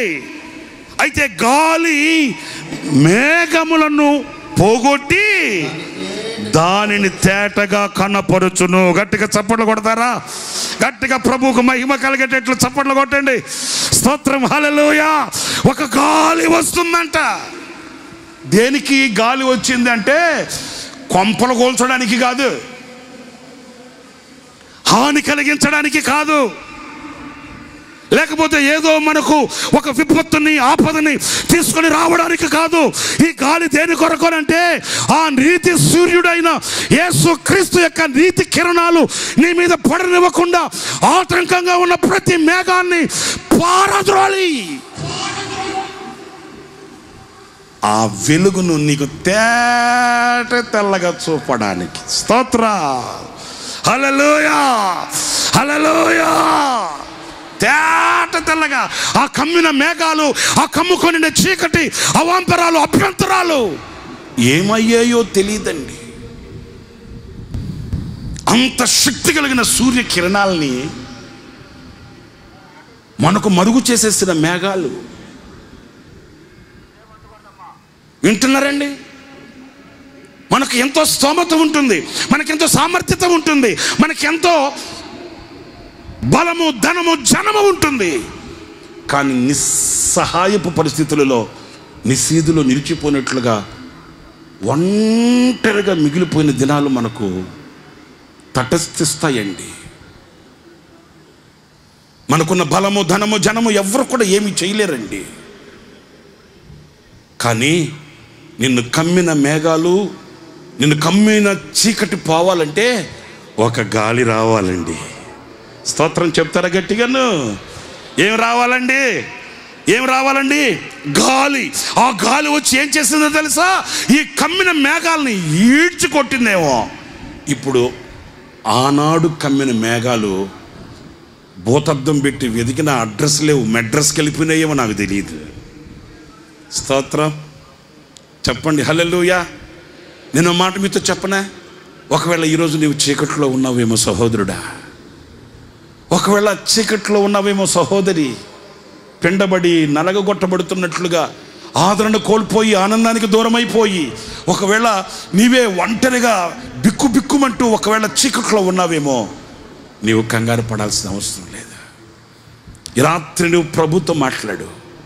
ఈ గుడారాల పండుగ చివరి రాత్రి నా దేవుడు నీ కొరకు ఒక గాలిని పంపబోతున్నాడు. నా దేవుడు ధనాగారంలో నుంచి ఓ గాలిని నీ కొరకై ఆయన పంపబోతున్నాడు. ఆయన పంపే ఆ ధనాగారంలో నుంచి వచ్చిన ఆ గాలి నీకు చీకటిని కలిగించిన, చేదుని ముట్టు చెప్పిన ఆ మేఘాల్ని తరిమి కొడుతుంది. ఈ ఆటంకంగా ఉన్న మేఘం ఇక నీ కంటికి కనబడదు, కంటికి కనబడదు. ఆ ప్రకాశమానమైనటువంటి ఆ సూర్య కాంతిని నువ్వు కళ్ళతో చూడగలుగుతావు. ఆనందగానాలతో నువ్వు ప్రభు కొరకే స్వరమెత్తి పాడుతూ ఆనందిస్తూ నీ గమ్యానికి నువ్వు చేరుకోగలుగుతావు. హల్లెలూయా. ఒకవేళ ఏ బాధ చేత నీ గుండె విసిగిపోయి ఉందో, కుటుంబ సమస్యలా, వ్యక్తిగత అనుభవాలా, లేకపోతే వ్యాపారమా, చేతి పనులా, ఉద్యోగమా, చదువుల రంగమా, ఏ విషయంలోనైనా ఒకవేళ నీవు చీకటిలో ఉన్నట్లుగా మబ్బు కమ్మిన అనుభవాలలో ఉన్నట్లుగా ఉంటే, ఇదిగో మీకు ఒకటే నిరీక్షణకు ఆస్పాదం. మరలా రిపీట్ చేస్తాను, మీరు విశ్వసించడానికి నిరీక్షణ ఆస్పాదం ఒక్కటే. ఈ జనసంద్రాన్ని చూడండి, ఈ జనసంద్రాన్ని చూడండి. మేఘాలను మాయం చేసి, మేఘాలను పారద్రోలి, ఆ సూర్య కాంతిని ప్రకాశింపచేసి ఇంత దీవెనకరమైన వర్షాన్ని కురిపించి పంటను పండించిన ఆ సర్వశక్తి గల దేవుడే నీవు నమ్మిన దేవుడు, నీవు ఆరాధించుచున్న దేవుడు, నీవు కొలిచే దేవుడు, నీవు చేతులెత్తి దండం పెట్టే దేవుడు. ఈ రాత్రి ప్రభువా, ఆనాడు మా పితరులకు చేశావు, ఇదిగో ఆనాడు మా ఆత్మీయ తండ్రి బ్రతుకులలో నీవు అలాంటి అద్భుతాలు చేశావు. ఈ రాత్రి నేను కోరుకుంటున్నానని రాత్రి నువ్వు కోరుకోగలిగితే నిశ్చయముగా మబ్బు తొలగిపోతుంది, వెలుగు నీ మీద ఉదయిస్తుంది, నీ బ్రతుకు ప్రకాశమానంగా ఉంటుంది. మీకు 3 విషయాలు చెప్తూ వచ్చాను. ఎందుకు గాలిని సృష్టించాడు, ఎందుకు గాలిని విసరచేస్తాడు, ఎందుకు గాలిని తన ధనాగారంలో పెట్టుకుని ఉన్నాడు. మొదటిది చెప్పాను, శత్రువుని హతమార్చడానికి. 2, నీ అవసరతలు తీర్చడానికి. 3, ఏం చెప్పాను, శోధనను తప్పించడానికి. ఇంకొక మాట కూడా నేను మీతో చెప్తాను. అదేంటంటే పరిశుద్ధ గ్రంథంలో మనం చదువుతాము. అది యేసుక్రీస్తు ఆయన ఆరోహణమై వెళుతున్న సమయం అండి. అందరు జాగ్రత్తగా వినాలి, నా వైపు చూడాలి. ఆయన ఆరోహణమై వెళుతున్నప్పుడు ఆ క్షణాన ఆశ్చర్యంగా చూస్తున్నారు శిష్యులంతా. దేవదూత వచ్చింది, ఓ గలిలయ మనుషులారా, ఎందుకు మీరు ఆశ్చర్యపడుతున్నారు? ఇప్పుడు మీ మధ్యలో నుంచి కొనుపోబడుతున్న ఈయనే మరలా మీ కొరకు వస్తాడు, అధైర్యపడకండి అనే ధైర్యాన్ని వాళ్ళు ఆలకించారండి. అయితే ఇప్పుడు నేను మీతో చెప్పాలనుకున్న మాట ఏంటంటే, ఆయన ఆరోహణమై వెళుతూ ఏం చెప్పాడు? ఇదిగో మీరు యెరూషలేములోనికి వెళ్ళి మీరు వాగ్దానము చేయబడిన ఆ ఆత్మను పొందే అంతవరకు, తండ్రి యొద్ద నుంచి వచ్చే ఆ అభిషేకాన్ని పొందే అంతవరకు మీరు యెరూషలేమును విడువక కనిపెట్టి ప్రార్థన చేయండి. కడగబడ్డారని, పవిత్రపరచబడ్డారని, లేకపోతే సన్మార్గములో నడిచాము, ధర్మకార్యాలు చేస్తున్నాము, దానాలు చేస్తున్నాము, శిలంధ్రాలు కట్టించాము, సత్రాలు కట్టించామనే సంతోషం కాదు. మీరు యెరూషలేముకు వెళ్ళి పైనుంచి శక్తి పొందే అంతవరకు కూడా మీరు కనిపెట్టి ప్రార్థన చేయండి. ఏం చేయాలంటండి? అందరు చెప్పండి. కనిపెట్టి ప్రార్థన చేయండి. మీకు శక్తి కావాలి. మీరు యూదయ, సమరయ, గలిలయ ప్రాంతాలలో నా కొరకై మీరు సాక్షిగా ఉండాలంటే మీకు శక్తి కావాలి. ఈనాడు మీరు పొందుకున్న శక్తి కాదు, ఈనాడు మీకున్న మనస్సు కాదు, ఈనాడు మీరు నడిచే మార్గం మాత్రమే కాదు, సర్వ సత్యంలోనికి వెళ్ళాలి.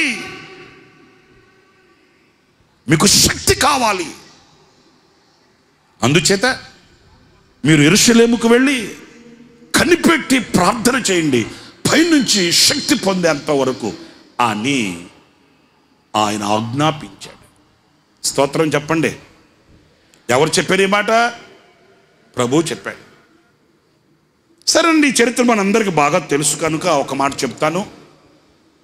ఆ పిదప వారంతా వెళ్ళి పెంతెకోస్తు పండుగ నాడు అందరూ కూడా ఒక మేడగదిలో లేక ఒక చోట అందరు కూడుకొని ఉన్నారంట. ఈ చరిత్ర మీకు బాగా తెలుసు.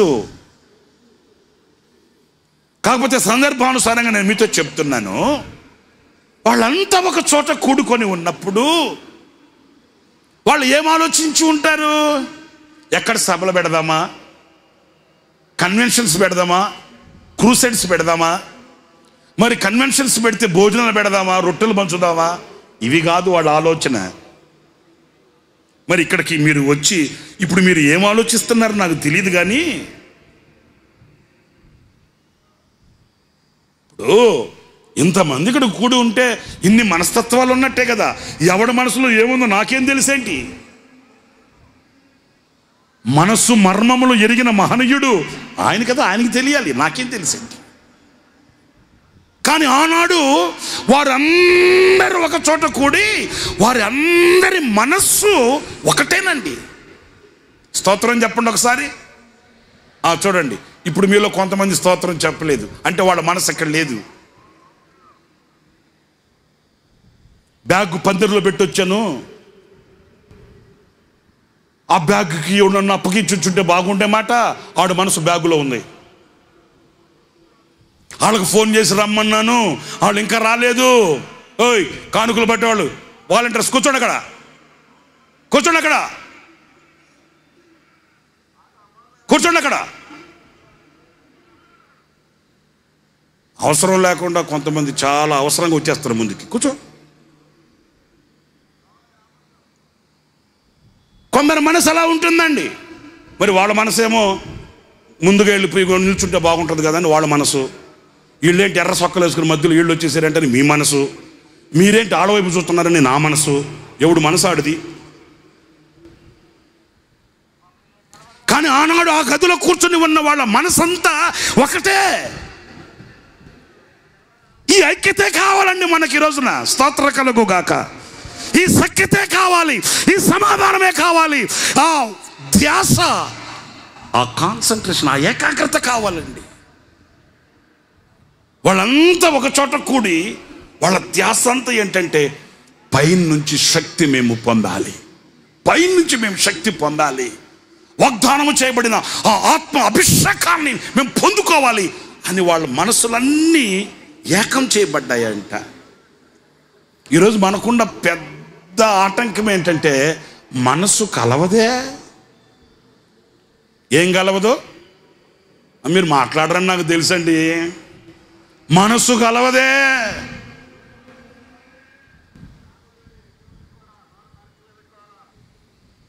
ఒకవేళ నలుగురు ఒక పని చేస్తున్నా ఆ నలుగురులో ఐదో వాడు ఆ నలుగురు చేసే పనిని విమర్శించేవాడే కానీ సహకరించేవాడు కాడే. ఈ రోజున యూట్యూబ్ తెరచి చూడండి, ఫేస్బుక్ తెరచి చూడండి, సోషల్ మీడియా తెరచి చూడండి, ఎటు వెళ్ళినా ఎటు చూసినా ఈ వైరుధ్యాలు, ఈ విమర్శలే కానీ కలవరే, ఐక్యం అవరే, ఒక తాటి మీదకి రారే.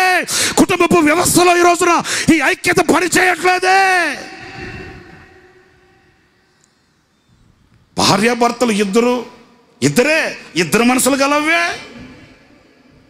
ఇద్దరు భార్యాభర్త, ఇద్దరు పిల్లలు, నలుగురు మనసులు కలవవే.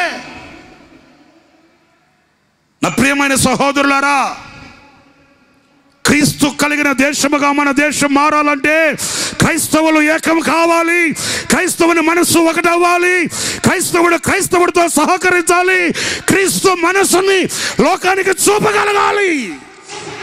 ఆనాడే క్రీస్తు కలిగిన దేశాన్ని చూడగలుగుతాం.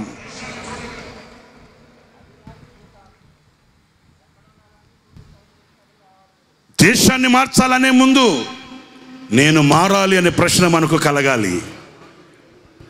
ప్రపంచాన్ని మార్చాలి అనుకున్న నాడు నేను మారాలి అనే ఆలోచన మనకు కలగాలి. నా ప్రభువుని ప్రకటించాలి అనే నాడు నేను ప్రభువుకి పత్రికను కావాలి అనే ఆలోచన కావాలి. ఆత్మ కలిగించు ఐక్యత లేకుండా అడుగు వేయలేం. ఆత్మ కలిగించు ఐక్యత లేకుండా శక్తిని పొందలేం. ఆత్మ కలిగించు ఐక్యతను పొందకుండా లోకానికి క్రీస్తుని చూపలేం, చాటలేం, క్రీస్తు కొరకు నిలవలేము. ఆది అపోస్తులు పరిచర్య చేశారు, ఒకదాటిగా చేశారు. క్రీస్తుకి సంఘానికి పత్రికలై సంఘానికి పునాదులుగా మార్చబడ్డారు. వింటున్నారా? తిట్టుకుంటున్నారా? నా ప్రియ సహోదరులారా, ఈరోజున కుటుంబాలలో అనైక్యత, సంఘాలలో అనైక్యత, సేవకులలో అనైక్యత, ఈరోజున క్రైస్తవులలో అనైక్యత సాతాను యొక్క ఆయుధం. సాతాను యొక్క ఆయుధం. ఎందుకంటే సాతానుకు తెలుసు వీళ్ళు ఐక్యపరచబడితే శక్తివంతులు అవుతారు. సాతానుకు తెలుసు. నోటి భార్యాభర్తలు వీరిద్దరూ కలిస్తే దేవుని శక్తిని, మీ మనసులు కలిస్తే దేవుని శక్తిని మీ కుటుంబంలో చూపగలుగుతారు. వ్యవస్థలో క్రైస్తవుడు కలిసి దేశం కొరకు, రాష్ట్రం కొరకు, పల్లె కొరకు, పట్టణం కొరకు కన్నీళ్లు కార్చే ప్రార్థన వీరుడు కాగలిగితే క్రైస్తవుడు శక్తి పొందుతాడు, సృష్టిని శాసించగలిగిన వీరుడవుతాడు. సాతానికి తెలుసు. అందుకే వాడు ఏం చేస్తాడు? అనైక్యతను సృష్టిస్తాడు. వాడు మనల్ని కొట్టలేక, వాడు మనల్ని ఏం చేయలేక మనస్సులు చెరుపుతాడు.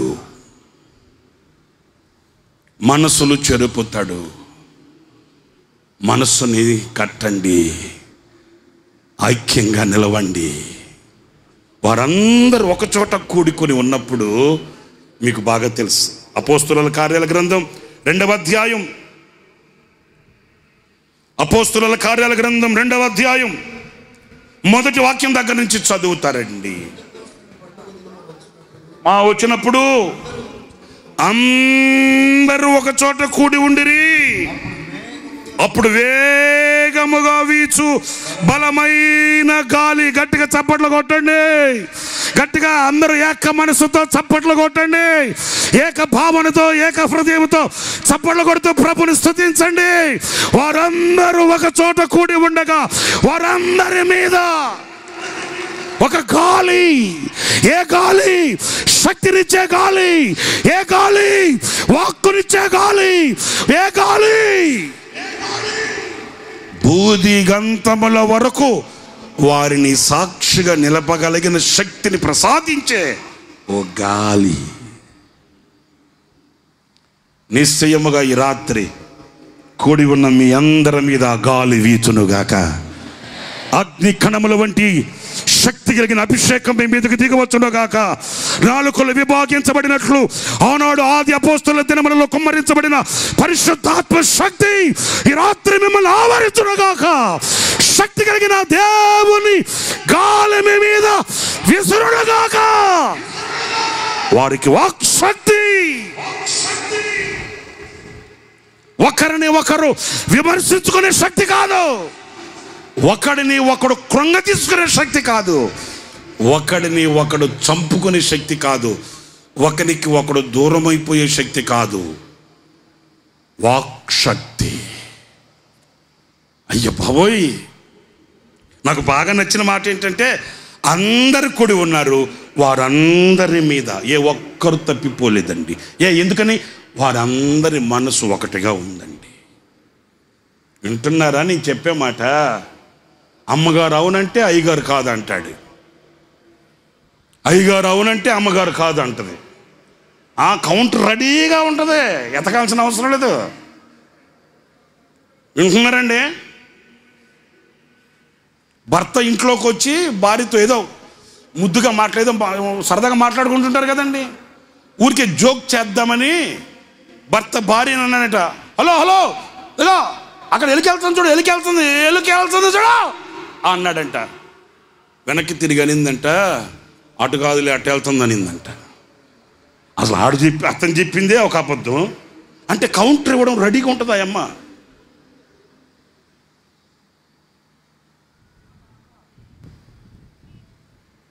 భర్త అన్నాడంటే భార్యతో,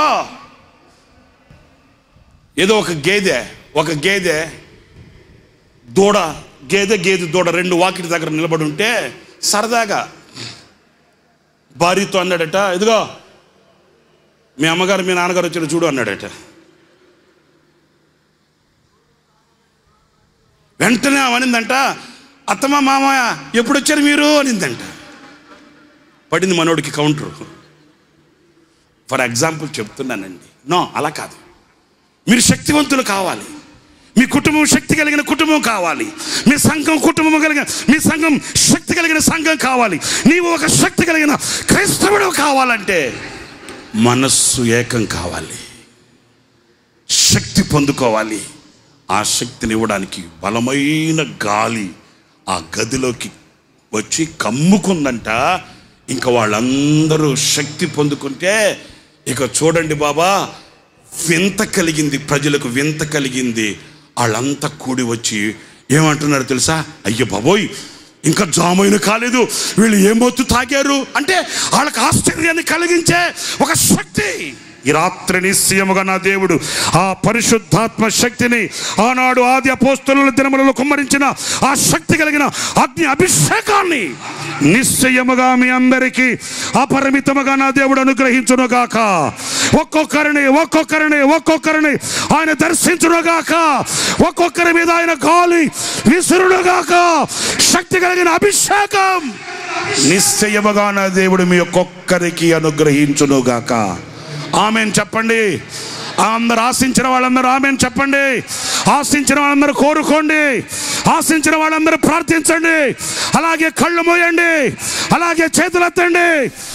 కుడి చేతిని పైకెత్తి తీర్మానం చేసుకోండి. ఈ రాత్రి ఒక బలమైన గాలి మిమ్మల్ని తాకబోతోంది. ఓ బలమైన కార్యాలు ప్రభు చేయబోతున్నాడు. ఆ గాలి మీ శత్రుల్ని అణిచివేయబోతుంది. ఆ గాలి మీ అక్కర్లు తీర్చబోతుంది. ఆ గాలి మీ జీవితంలో మబ్బును తొలగించబోతుంది. ఆ గాలి బలమైన శక్తితో నింపబోతుంది. ప్రేమ స్వరూపి, దయా వాత్సల్యత గల దేవా, మీ పరిశుద్ధ పుణ్యనామాన్ని బట్టి మీకు వందనాలు స్తోత్రాలు చెల్లిస్తున్నాను. మీ సేవకుని మీరు నిలిపి ఈ రాత్రి మీరు మాట్లాడిన మీ మాటలన్నిటిని బట్టి మీకు వందనాలు స్వామి. ఈ ప్రశస్త రాత్రి నీ బలమైన గాలి ఒక్కొక్కరిని తాకడానికి మీరు సహాయం చేసినందుకై స్తోత్రం. మీ బలమైన గాలి ఒక్కొక్కరిని దర్శించినందుకై స్తోత్రం తండ్రి. ఆనాడు మా పితరులు పాలు తేళ్లు ప్రవహించే దేశానికి వెళుతుండగా వారిని అడ్డగించిన శత్రువు, వారిని వెంటాడిన శత్రుక్రియలన్నిటినీ బలమైన గాలి ద్వారా సముద్రములో అణిచివేసిన దేవుడు స్వామి. ఈ ప్రశస్త రాత్రి ఇక్కడ కూడి వచ్చిన నీ ప్రజల జీవితంలో శత్రు ఏ రూపంలో ఉన్నా, శత్రు వెంటాడుతూ ఉన్నా, శత్రుక్రియలన్నీ యేసు నామములో లయమైపోవునుగాక.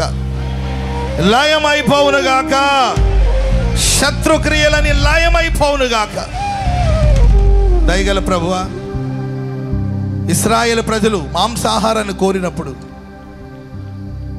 మోషే నీ వైపు కన్నులెత్తి చూచినప్పుడు మోషే నాకు అసాధ్యమైనది ఏమైనా ఉన్నదాని సెలవిచ్చి ఓ బలమైన గాలిని రప్పించగా దేవా వారి ప్రతి అక్కర్లు అవసరాలు తీర్చిన దేవుడు స్వామి. ఈ గుడారాల పండుగ ఒక ఆఖరి రాత్రి ఎన్నో అవసరాలతో అక్కర్లతో ఇక్కడ కూడి వచ్చిన ప్రతి వారి మీద ఈ రాత్రి ఒక బలమైన గాలిని మీరు విసిర చేయబోతున్నందుకే స్తోత్రం తండ్రి. ఒక్కొక్కరి అక్కరలు తీర్చబడును గాక. ఒక్కొక్కరి అవసరాలు తీర్చబడును గాక. ప్రతి అవసరాలు మీ మహిమైశ్వర్యములు తీర్చబడును గాక. కృప చూపించి ఆశీర్వదించమని వేడుకుంటున్నాం స్వామి. విశ్వాస యాత్రలో పలు విధమైన మేఘాలు, నీతి సూర్యుడైన ప్రభు మీ కిరణాలు, మీ కృపా కిరణాలు మా మీద పడకుండా అడ్డగిస్తూ ఆటంకాన్ని కలిగిస్తున్న ప్రతి మేఘాల్ని తండ్రి తొలగించిన బలమైన గాలి ఈ రాత్రి నీ ప్రజల మీద ప్రభు వీచుచున్నందుకే స్తోత్రం చెల్లిస్తున్నాం. ప్రతి చీకటిని, ప్రతి మబ్బును, ప్రతి మేఘాల్ని యేసు నామములో మీరు తొలగించినందుకే స్తోత్రం చెల్లిస్తున్నాం. సర్వశక్తి గల దేవా, ఆది అపోస్తుల రోజులో నీ ప్రియమైన వారు ఏక మనసుతో ప్రార్థించినప్పుడు బలమైన గాలి వంటి శబ్దం వరకు వినిపించి అగ్ని నాలుకలు విభాగింపబడి వారి మీద వ్రాలగా వారు పరిశుద్ధాత్మను పొందినట్లు ఈ గుడారాల పండుగ యొక్క ఆఖరి రాత్రి ఓ బలమైన గాలి మాపై కుమ్మరిస్తున్నందుకై స్తోత్రం తండ్రి. ఒక్కొక్కరిని ఆత్మశక్తితో నింపుచున్నందుకై మీకే స్తోత్రం తండ్రి. ఈ గుడారాల పండుగలు నీ ప్రజలు పొందిన పరిశుద్ధాత్మ శక్తి వలన భూదిగంతాల వరకు నీ ప్రజలు సాక్షిగా ఉందురుగాక. ప్రాణములో, ఆత్మలో, శరీరములో ఓ బలమైన శక్తిని దయచేయమని కోరుకుంటున్నాం స్వామి. ఇప్పటి వరకు నిలిచి నీ మాటలు అందించిన మీ సేవకులను బట్టి మీకు స్తోత్రం. దీవించి ఆశీర్వదించండి. ఘనత, మహిమ, ప్రభావాలు మీకు ఆరోపిస్తున్నాం. మీ ప్రియ సేవకుల్ని మీ బలమైన హస్తములో ఘనముగా వాడుకోమని వేడుకుంటున్నాం. తల్లి గర్భములో రూపించబడక మునిపే నీ పని కొరకు మీ సేవకుని మీరు ఏర్పరచుకున్నారు. రాబోయే కాలంలో ప్రపంచవ్యాప్తంగా ఆశీర్వాదకరంగా మీ సేవకులు మీరు వాడుకోబోతున్నందుకే స్తోత్రం. వారి నోట మీరు ఇచ్చిన శక్తి కలిగిన మాటల కొరకు స్తోత్రం తండ్రి. దీవించి ఆశీర్వదించండి. ఘనత, మహిమ, ప్రభావాలు మీకే ఆరోపిస్తూ ఉన్నాం. యేసు నామాన ప్రార్థన చేసి అడిగి వేడుకుంటున్నాం తండ్రి. ఆమేన్, ఆమేన్. హల్లెలూయా.